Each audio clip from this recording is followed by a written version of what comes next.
Hi, this is Rahul Reddy. As every Tuesday, we do come at 5 o'clock live to answer questions about your immigration needs. Emily, what do you have today? Thanks for joining us today. We are going to be talking about the upcoming H-1B cap. The filing window is only 41 days away. Just 41 days. I know, we're counting down already. It seems like we're still finishing last year's cap and already talking about this year. So we'll talk about what you should be doing to prepare, what needs to happen when, and answer your questions that you have on the H-1B cap. We'll also talk about the new fingerprint requirement for I-539 applications. That's going to impact H4, L2, F1, B1, B2, every type of application that is filed on an I-539.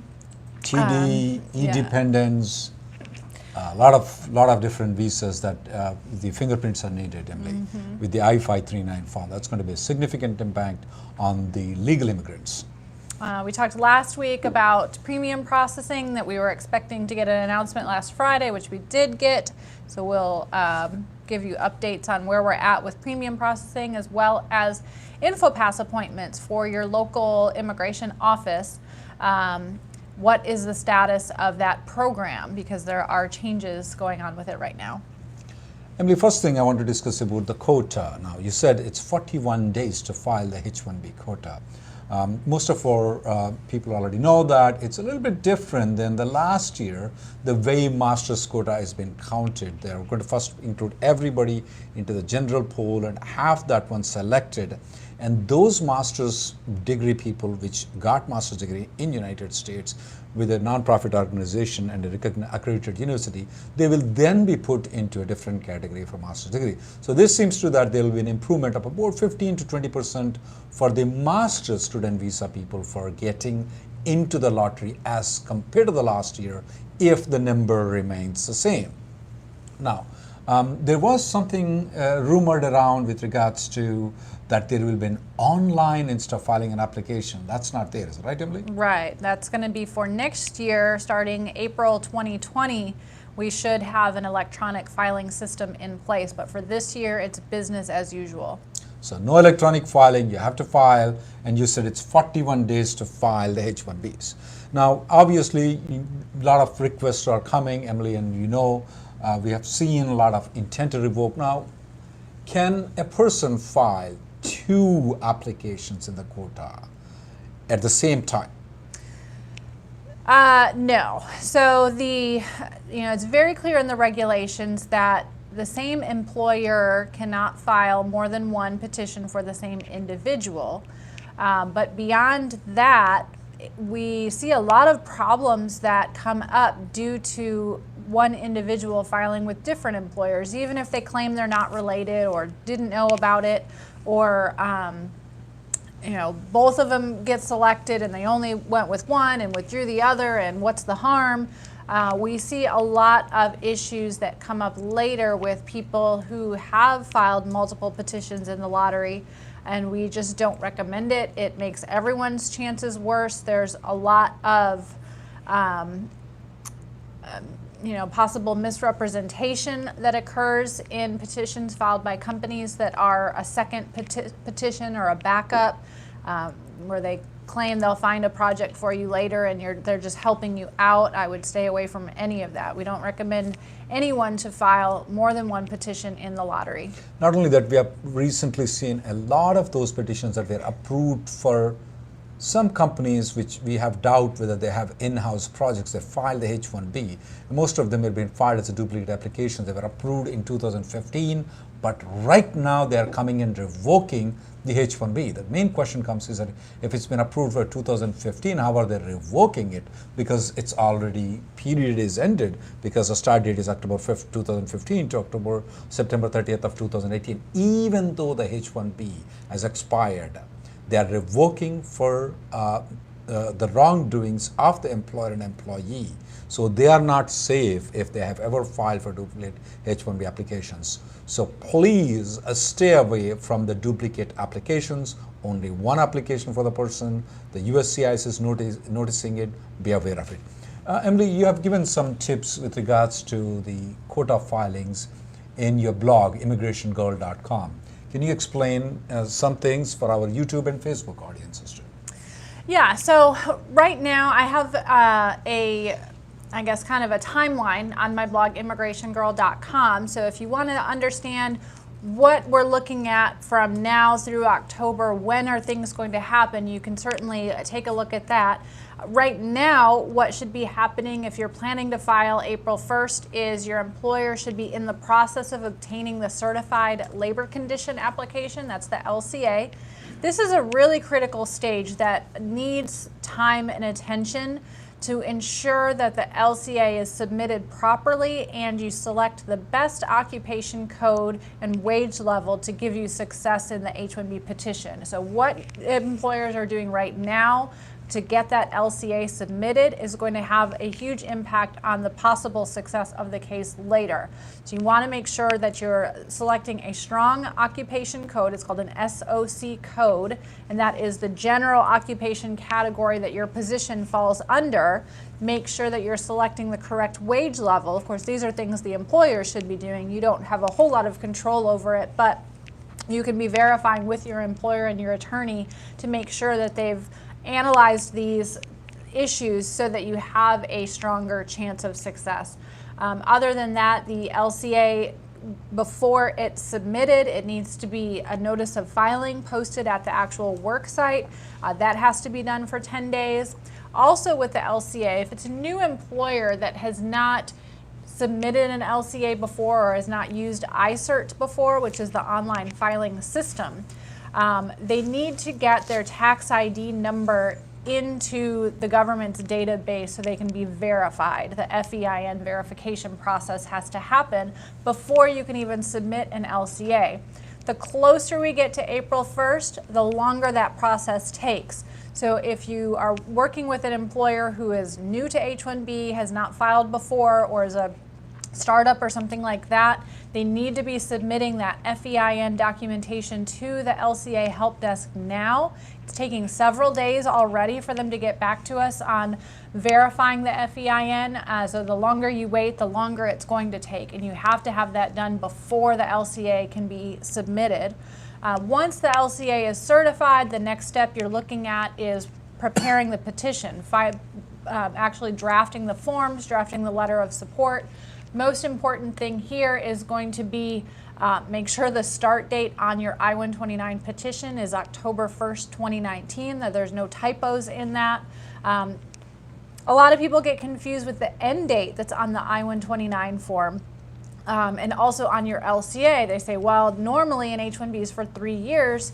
It should be from October 1st, 2019 to September 30th, 2022. Why is my end date cut short?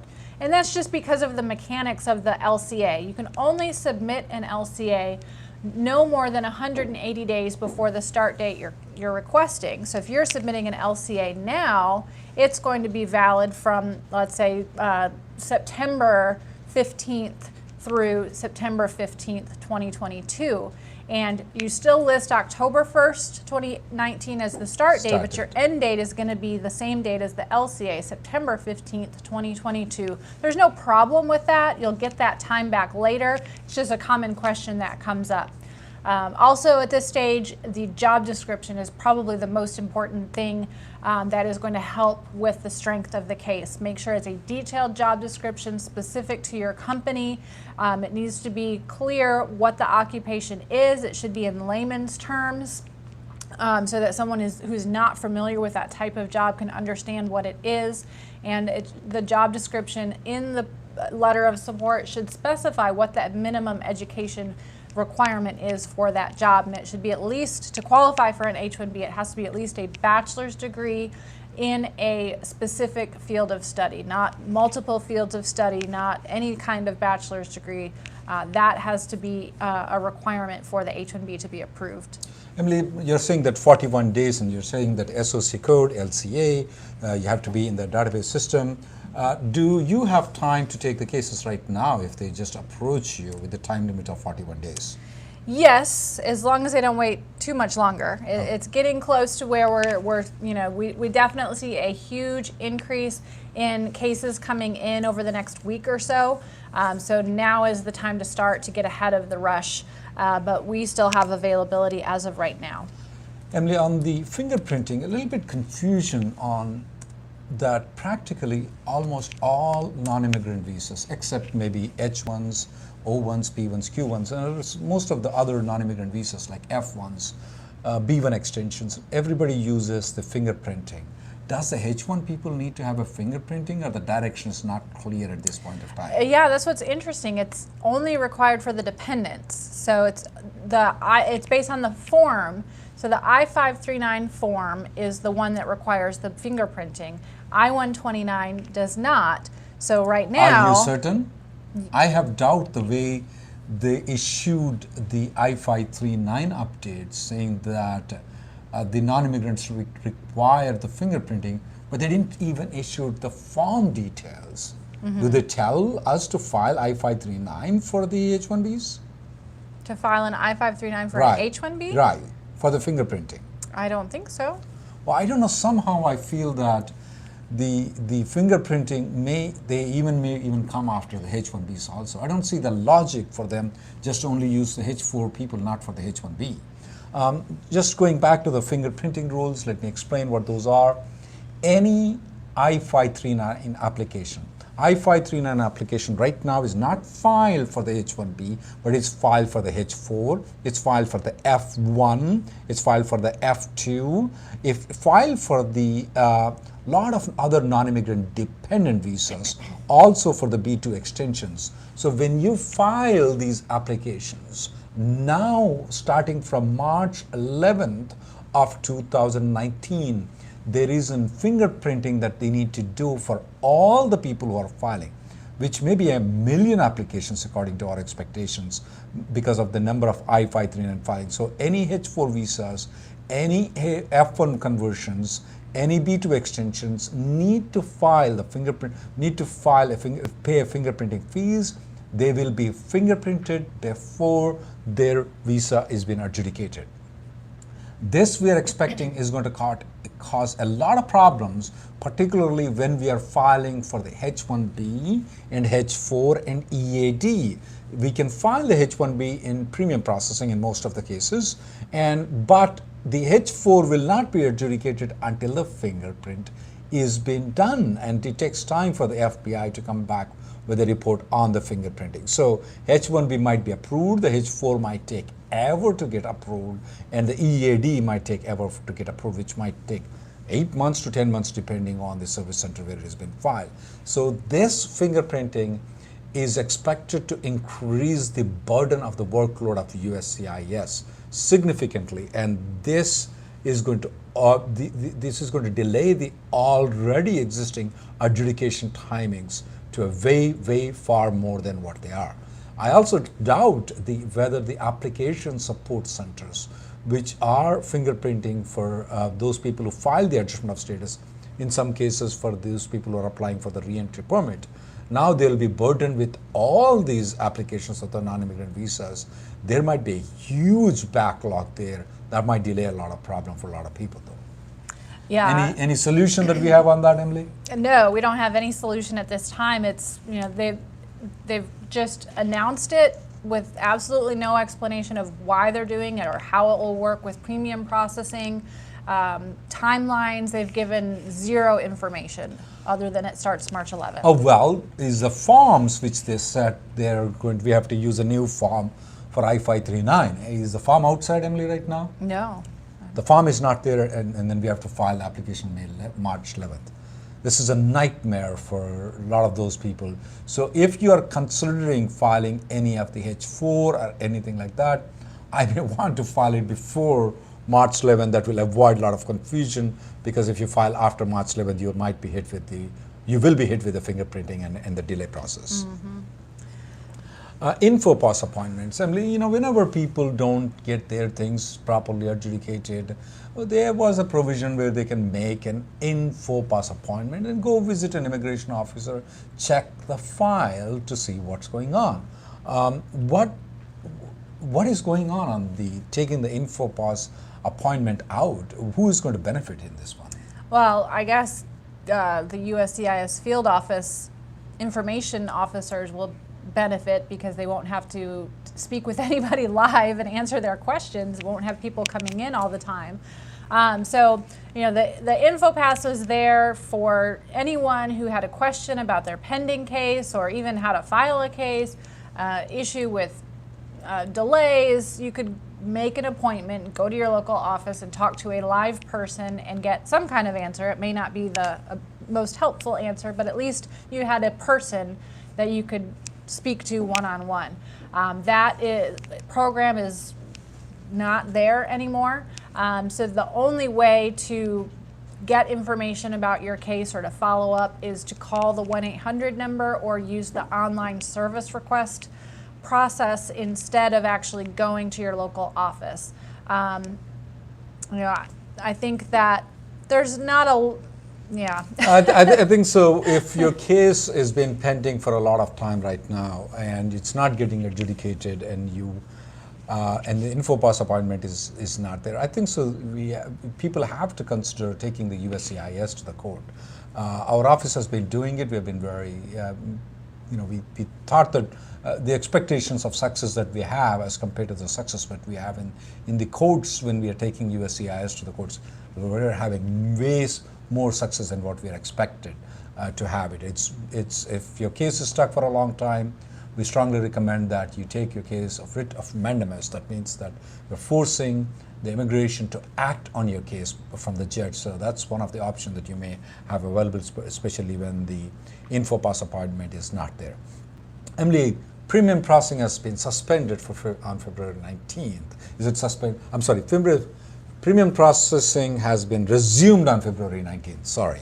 That means starting yesterday. Is it resumed for everybody, or is there a limitation on if there is a limitation? When do you think so that limitation will be taken out? Yeah, unfortunately, we were all hoping premium processing would be back in full for all types of H-1B petitions. Instead, all we got was petitions that were filed on or before December 21st, 2018. So if you have a petition that's been pending from before December, only those can be upgraded now. And of course, still, if you're filing an extension without change with the same employer, those can still be filed in premium processing. CAP exempt employers can still be filed in premium processing, but transfers, extensions with change, amendments, amendment plus extension, still no premium processing. I think especially with transfers, that's just really, really difficult for people in the job change situation, because you want to have an approval before you join this new company to eliminate at least some of the risk involved in changing jobs. And now if it's going to take 7 to 12 months to get that approval, you're faced with the choice of starting working for the company based on the receipt and hoping it doesn't ultimately get denied, or waiting for 7 to 12 months and maybe the job disappears while you're waiting for it. And unfortunately, on top of that, in the announcement from Friday, they really gave no indication about when premium processing will become available for all these other case types. They just said as workload permits. Before, they've always given us some kind of timeline every time they've suspended it. So this is kind of a new territory, I would say, that we have no idea when or if it will come back. Especially for the CAP season this April, I would say I'm 90% sure that there will not be premium processing. There hasn't been any announcement one way or another, but given the fact that we haven't had it the last 2 years and now we're still suspended on so many other case types, I just don't think that it's likely that we'll have premium for this CAP either. Emily, let's go to some of the questions from Facebook. Shashikant has this question. In the 2019 quota, will there be an RFE, or is it straight denial without an RFE?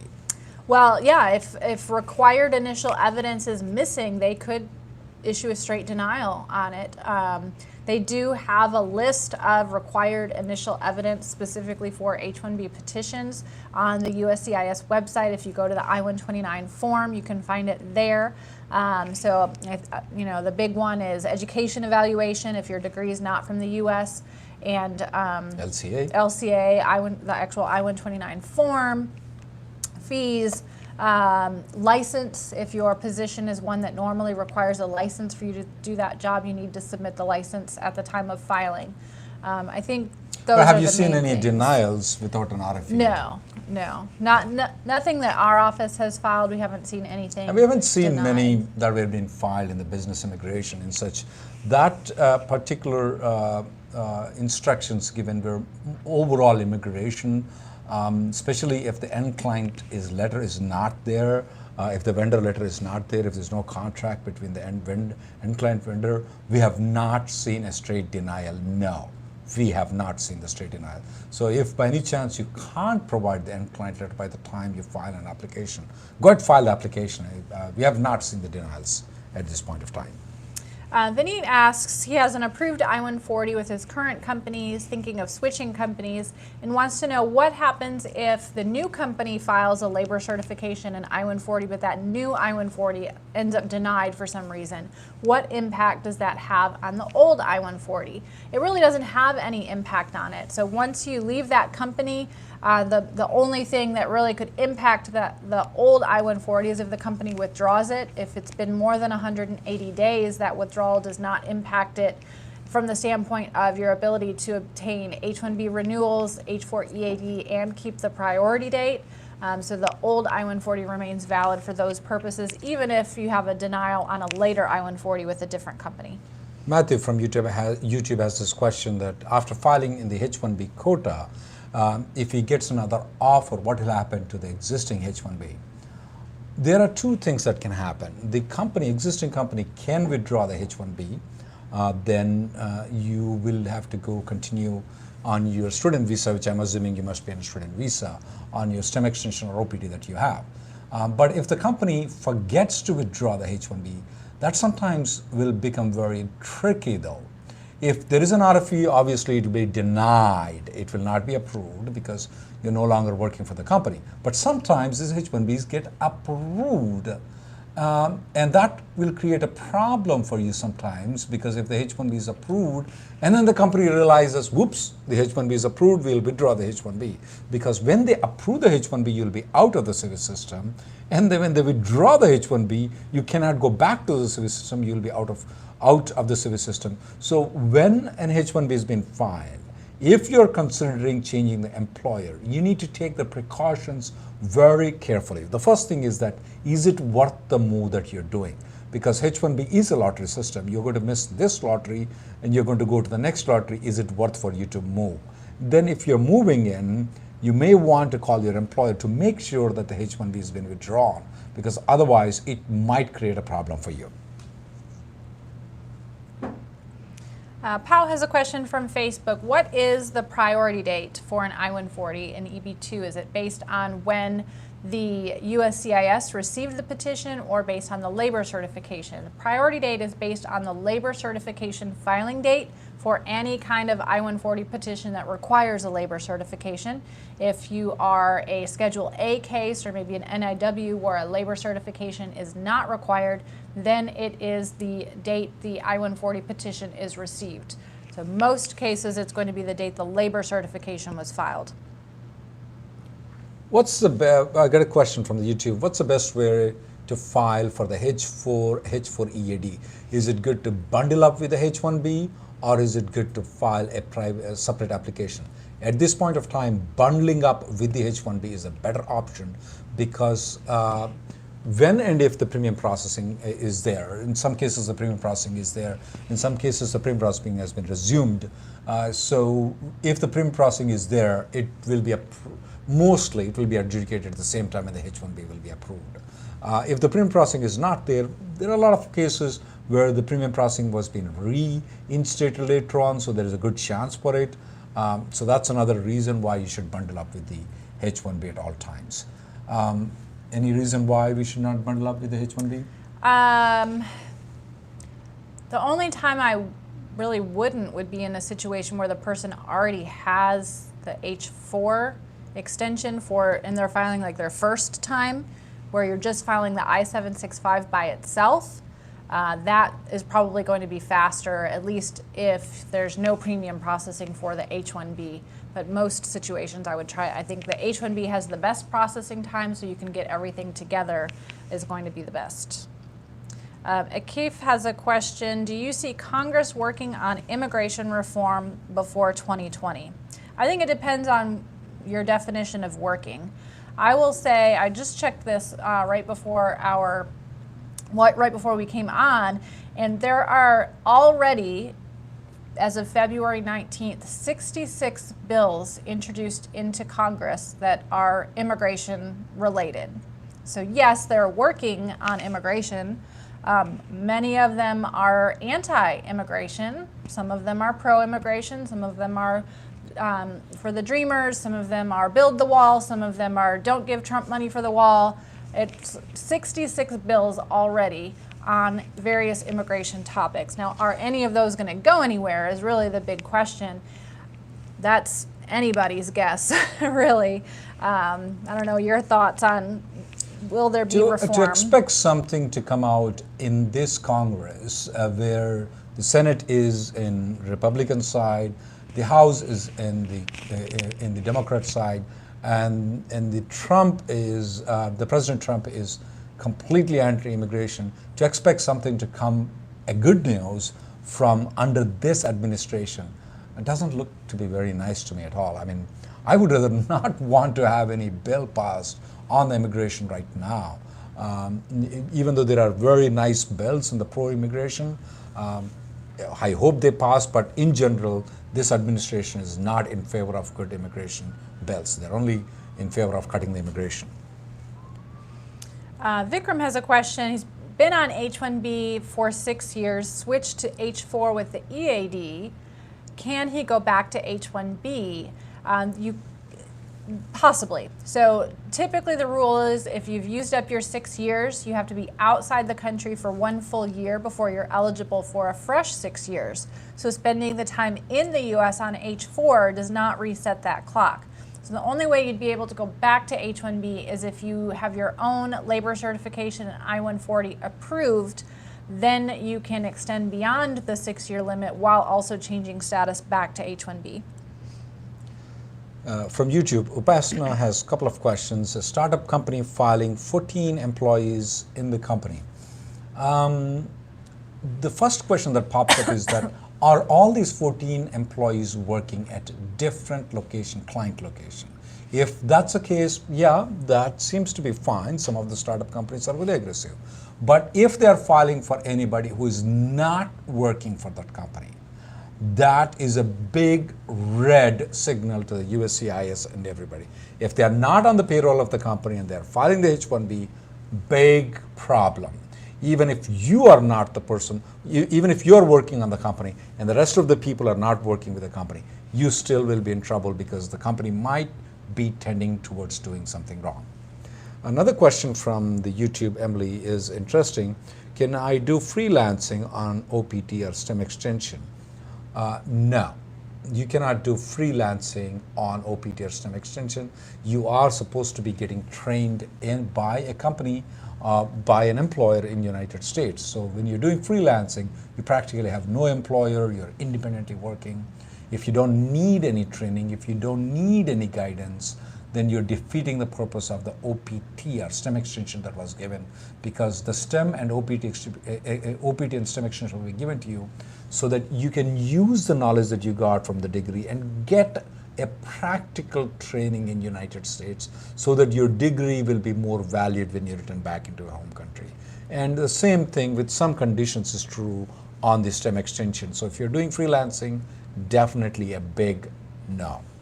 I will say for the 12-month OPT, the initial 12-month OPT, self-employment is actually allowed. Oh, really? It's the STEM extension that it's very strict, that you must have an actual employer and they must go through the training plan. So during the initial 12 months, it could be possible, but it has to be within your field of study for the degree that you graduated with. So are there any other limitations, Emily? Just freelancing is fine, or any particular limitations are there in the OPT period? During the initial OPT, there's no restrictions. So they should be working only within that area of field? Yeah, it has to be within the field of study. I take that. Ravi has a question. He's got a pending H-1B extension that's been there forever at the Nebraska Service Center. Is it a good option to upgrade to premium?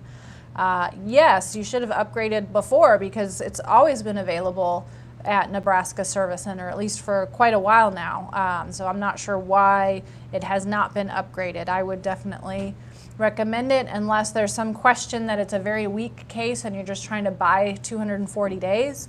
Then maybe don't upgrade, but otherwise I would like to get it over with if I was in your shoes and get an answer and be able to make decisions on my career going forward, knowing that it's approved or denied. Vivek has a question from YouTube. I'm not going to name the university. He is on the CPT from past 5 years. Do you see any problem with that? Yes, definitely. Yeah, I really question how schools are able to continue issuing CPT for people. I mean, if you're doing that for 5 years, are you truly making progress towards a degree? I would think you would have had a degree by now. You probably do. You probably have 2 or 3 of them.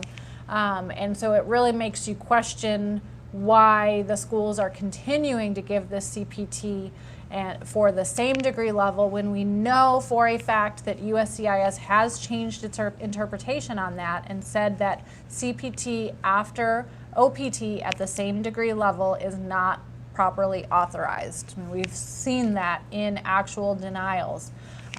So I would say that's not what the CPT is meant to be used for. A question from Yogesh is that he's a former Farmington University person. He's outside the United States. Can he file a H-1B and come back into the country of the H-1B? There were some debates about that. In our office also, we had some discussions on it. If the person has left the country before February 4th, the 3-year bar is not there. There are some arguments with regards to whether or not there is any material misrepresentation in the student's person when they said that they are going to the student, they are attending the school when they're not attending the school.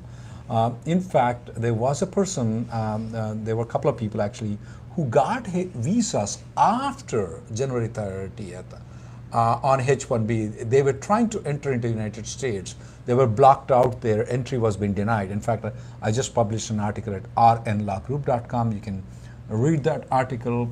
I would discuss very thoroughly with the lawyer with regards to if there is any misrepresentation done, and if the H-1B, when you're filing the DS-160 form with the consulate, what are the things that you're mentioning, and when you're entering into the United States on that H-1B, what are the precautionary steps that you have to take in.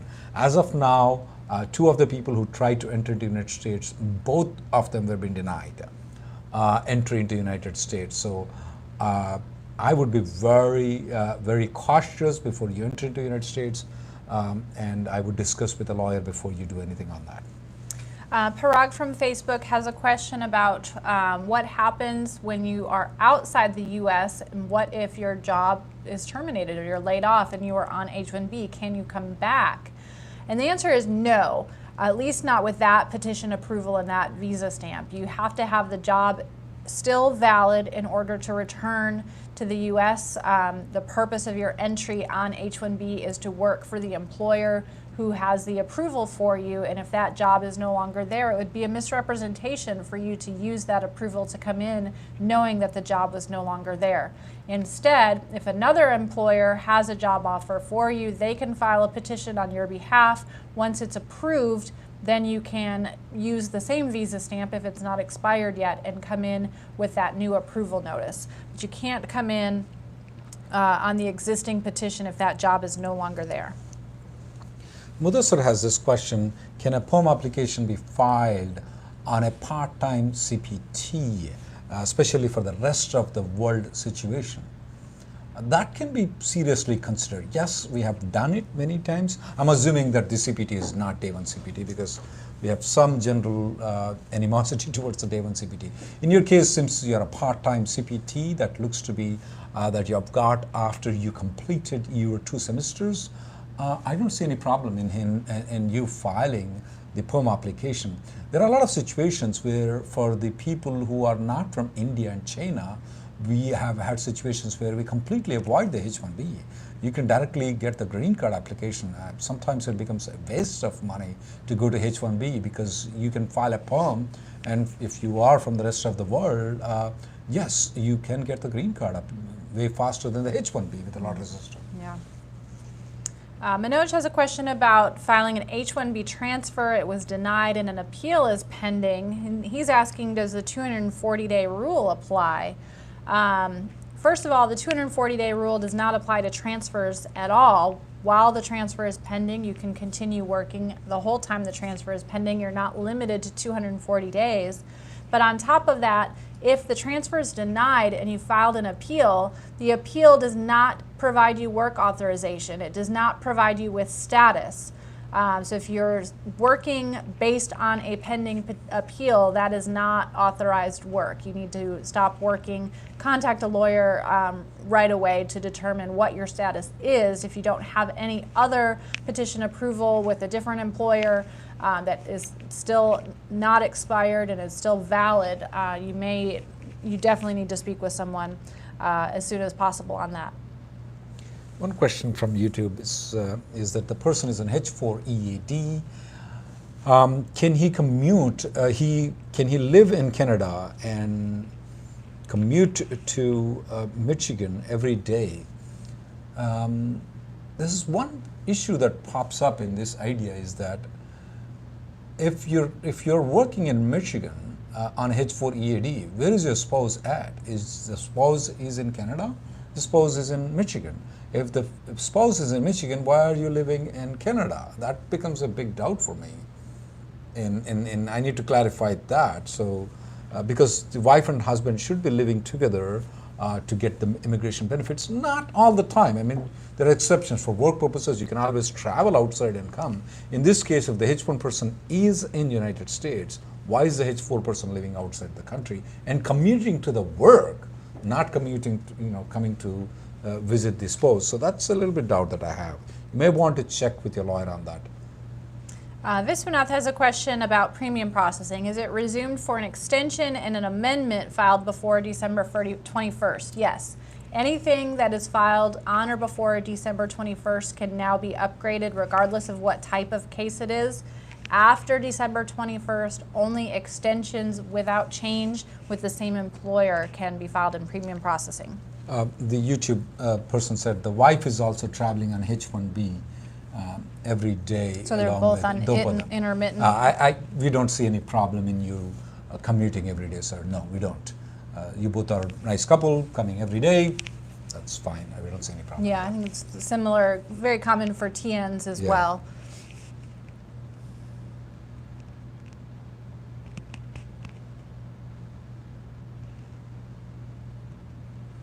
Anita mentions that her company have filed the H-1B extension in premium in Nebraska back in December and has a receipt number but no updates since then. Definitely something's not right. If they accept it in premium processing, they have to either issue a decision or a request for evidence within 15 calendar days. So if they're beyond that time, your employer or their attorney needs to contact the premium processing unit, find out what the reason for the delay is. If it's truly delayed beyond the 15 days, they need to ask for a refund of that premium processing. Kalyan has this question. I'm on H-1B transfer. My wife and kids are in India with no visa. Do they need to apply for the H-1 visa or just go for visa stamping? If your H-1B transfer has already been approved, the H-4 people do not need any other approval notice if they are residing in their home country. When they are residing in USA, they need the H-4 extension too. Otherwise, their stay will be constituted to be an illegal stay. But if they are outside the country, if your H-1B has been transferred, they don't need any H-4. And there is nothing, even if we want to file, we can file anything for H-4 visas. All they need is your H-1B approval. They show the H-1B approval, marriage certificate, marriage certificate and birth certificate are their H-4 things. They just go and get the stamping and come into the United States. AJ from Facebook is now in H-1B, but previously was on a so-called day one CPT type program in the past, is that going to be an issue in the future, especially for the green card? It could be. I generally am recommending people, if you have the H-1B now, but you were in that situation with a somewhat skeptical CPT before, I would travel, get the H-1B visa stamped, and come back in. Because when you're filing for the green card for the adjustment of status, when you're documenting your lawful stay in the U.S., they're looking from your most recent entry going forward. They don't look back to prior stays generally. So for that reason, if you go out, get the visa stamped, and come back, the prior CPT may not be as much of an issue in the future green card application.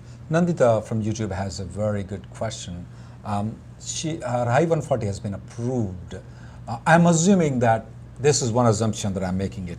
The I-140 has been approved for more than 180 days. That's the assumption that I'm making.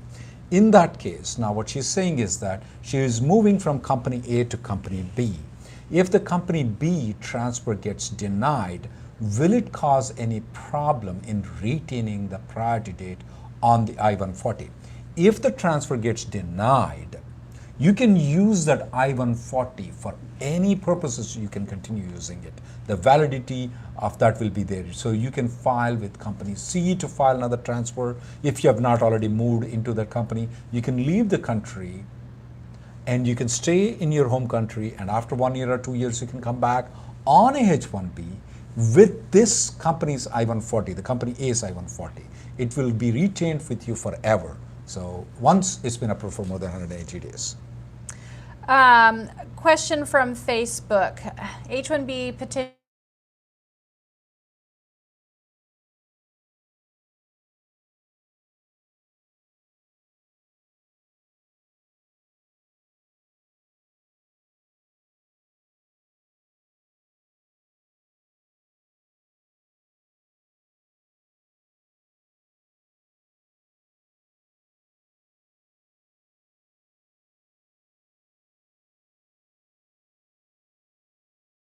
last couple of days, and they said exercise caution.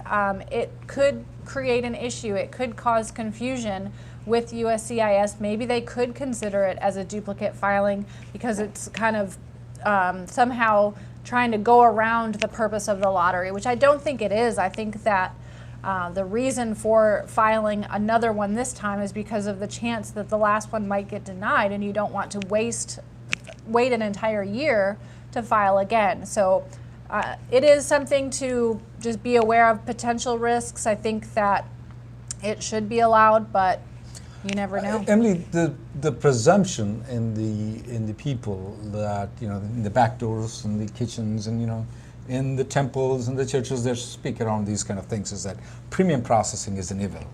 Is that right or wrong? No, I'm a fan of premium processing.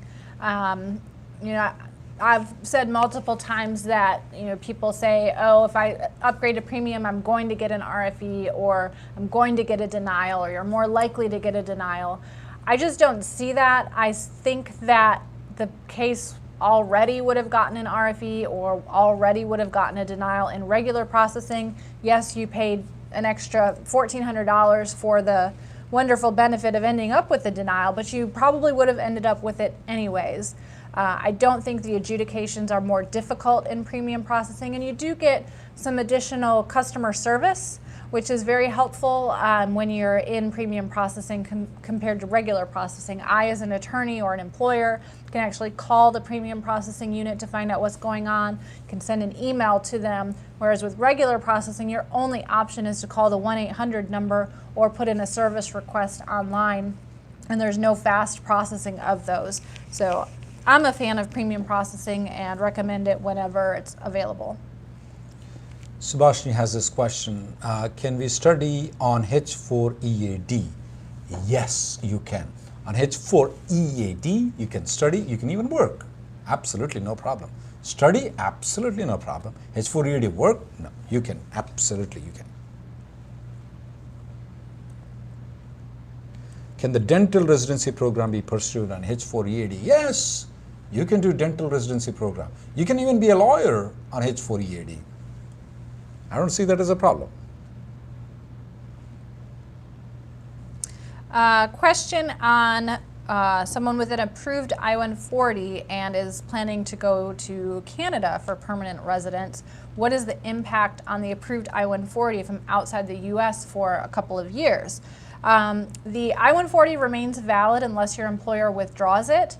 And if your job that's on that approved labor certification in I-140 remains valid and open to you, you could later come back possibly on H-1B or obtain the green card through consular processing if you're still outside the country at that point. So just because you're outside the U.S., let me just say, you don't have to be in the U.S. to be sponsored for employment-based immigration. There's no requirement of that whatsoever. Many people consular process their entire green card. They never set foot in the U.S. based on an employment-based green card until they actually have the green card, the immigrant visa, and come in. So there's no requirement for you to be in the U.S. in order to take advantage of that approved I-140, but the job offer has to remain valid for you. Uma has some competition. Uma wants to give some competition. She wants to study on law on H-1B. Yes, you can. On the side? On the side, Yeah. While working, yes, you can, absolutely. You might not make it to the graduation. You may have a nervous breakdown in between trying to do that, but it's possible. It's possible, yeah.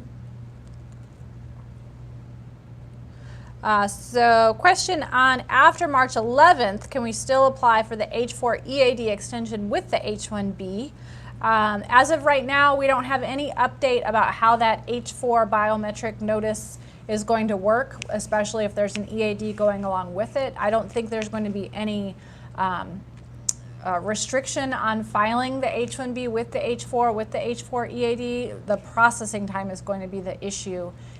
It's likely that the EAD, we know the EAD processing time is dependent on the H4 processing time. So if the H4 is going to take longer because of the biometrics, then the EAD is going to take longer. But I don't think there's any restriction on filing them all together still. Sai Prasad from YouTube has this question. Does he need to do biometric for H-1B application? This is his first time he's an OPT filing H-1B. At this point of time, as of today, that's February 19th, no, we are telling that there is no biometric required for the H-1B. If there is any changes, we will bring it on, but as of now, there is no requirement for the biometrics. Ravi has a question from Facebook. So he is working with company A, filed a transfer to company B, and it's approved. He still hasn't joined company B. Company A is filing an extension, and if that gets denied, can he go to company B? Assuming that company B's petition has not expired and they have not withdrawn it, and you've never fallen out of status with company A, company B's petition is what's called a Dormant H-1B approval, and yes, you can pull that out of your back pocket later as long as it hasn't expired and go to work for company B at any time in the future. The Venkat from YouTube has this question. He's filing an L1B extension. Can he file, can another company file the H1B at the same time? Absolutely no problem with it. That's not considered duplicate H1B filing according to us. No problem, you can go ahead, sir. Nidhi has a question. Can she work on the H4 EAD while her CAP exempt H1B is in progress? Yes. While your change of status is pending, you continue your H4, and your EAD remains valid, so you can continue to work. No issues there. Yashwant has a question. Can a student on F1 apply for H1 while they're in their first semester of F1? Yes, there's no issues with that at all as long as you have the bachelor's degree that's required for the H1 petition. So I'm assuming you already have that bachelor's degree maybe from your home country, you came to the US for a master's recently. Can you file an H1B in the bachelor's cap? Absolutely, no problem with that whatsoever. What are the probabilities of the Joe Lufkin's bill of per country quota limit? Well, I think every year the chances of it going through get better, in my opinion. There's more and more support for it. More and more people are becoming aware of the issue. Whether it's going to happen this year, that's anybody's guess, but I think that it's important to continue to support that, continue to bring awareness of it, talk about it on social media, make people understand that, you know, it's not quite fair that you're going to retire or possibly even die before you ever get your green card because the wait is so long. I don't think that's what anyone intended when they created this employment-based green card process, and they do need to fix that. There are a couple of things that I want to address people for the quota issue, Emily, that they need to be well aware of. One thing, you're an expert in this, is that if the person STEM extension is expiring in April 1st week or maybe April 2nd week, and they file the H-1B application, can they continue working? And if so, until what time can they continue working? They already know that if their H-1B is selected in the lottery, they can work until September 30th or the case is adjudicated if the case is filed in the change of status. But by the time we come to know the receipt notice, it may be in May whether we'll find out, or June we find out the H-1B has been selected in the lottery or not. Can they work after their OPT or STEM extension expires? Mm-hmm. Yeah, if the petition, the H-1B petition requested a change of status and has been filed, but you don't know yet whether it's been selected, as long as you have proof that it was filed, you should be able to get an I-20 that extends your OPT based on the cap gap through, I believe, June 1st. But I will say USCIS and ICE through the SEVIS system are getting better at talking to each other, and most of the time the H-1B notification of the H-1B receipt gets told to the SEVIS system so that when the DSO looks in there, they will see that, yes, you've already been selected and they can issue you that cap gap I-20. That often happens faster than you actually receive the receipt notice from your employer or in the mail from USCIS. But they should give you at least through June 1st if you don't have a receipt or a rejection yet. Ashwini has this question, Emily, from YouTube, is that once the H-1B has been filed, she's an F1. Can she travel to India and come back on F1, valid F1 visa? Once the H-1B is filed? There's a couple issues. I mean, if you've requested a change of status and you travel while it's pending, the change of status will be automatically abandoned.